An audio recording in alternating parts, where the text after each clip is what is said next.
The former president, John Dramani Mahama, was accompanied by former finance minister, Professor Kwesi Botchwey, former defense minister, Benjamin Kumbuo, and a host of others. He expressed his heartfelt condolence to the family and asked Ghanaians to handle the issue with much care.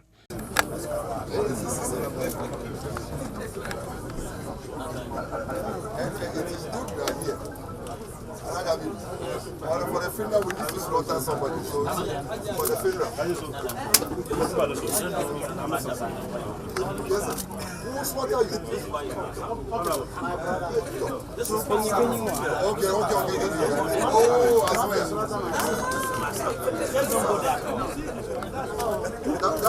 That's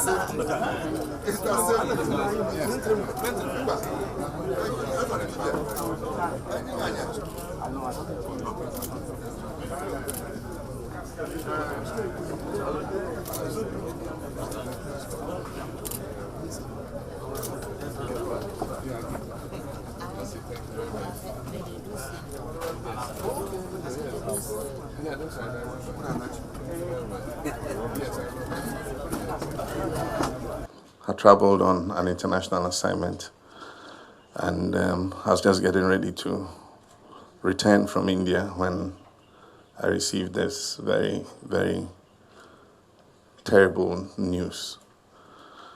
And I wish to extend my condolences to Maxwell's wife, Barbara, and the little children. There's a tragedy that nobody expects at a time like this. Maxwell was a very fine officer, very respected in the army, and he had a very bright career ahead of him. And unfortunately, to die this way is totally unacceptable. The military are an institution that sacrifices a lot to defend us. And for those who are to defend us to become the victims, of ourselves, for us to inflict this kind of death on them is unacceptable completely. And I want to express my condolences to his family, to the Ghana Army, Ghana Armed Forces, for this loss of such a fine officer. I am a part of the family. Maxwell is my nephew. And I feel very sad at what has happened. I believe that government and the security agencies will do everything possible to bring the perpetrators of this dastardly act to book.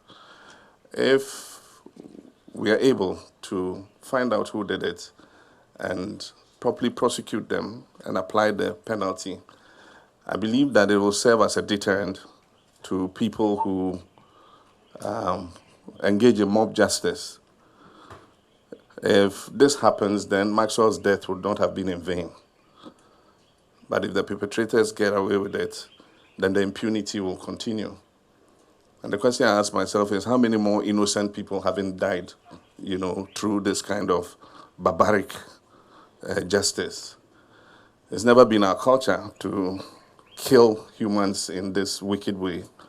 And I believe that everything should be done to stamp it out. If even the person is an armed robber, he doesn't deserve to die like this. Hand him over to the law and let the law deal with him.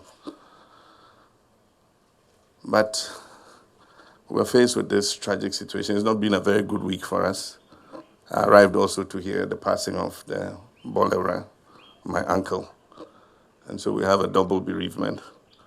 Of course, Bolera was advanced in age, and so we can accept that the time would come when God will call him. But for someone like Maxwell in the prime of his life, it's a very, very sad feeling. As the family will do our bit to console our daughter, his wife, and we'll also do our bit to look after his children and bring them up. And we appreciate the support that the Ghana Armed Forces has given, and also the government. And it is my hope that we would use this as a lesson, to all of us as citizens, that we need to behave in a manner that is disciplined, that allows our country to be able to make the progress that we all want it to make. And I'll also appeal that we don't politicize this matter. It could have been anybody. And the fact is, the reality is here with us. And so let us all together, in a non-partisan manner, government, opposition, everybody, let's take this as a national tragedy and treat it the way that it should be treated. Thank you very much. Atakber. The family in turn thanked former President Mahama and asked for a stop to the upload and sharing of videos and pictures of how their son was lynched on social media. From Burma camp here in Accra, this is Gabriel Obodai Togwashon reporting.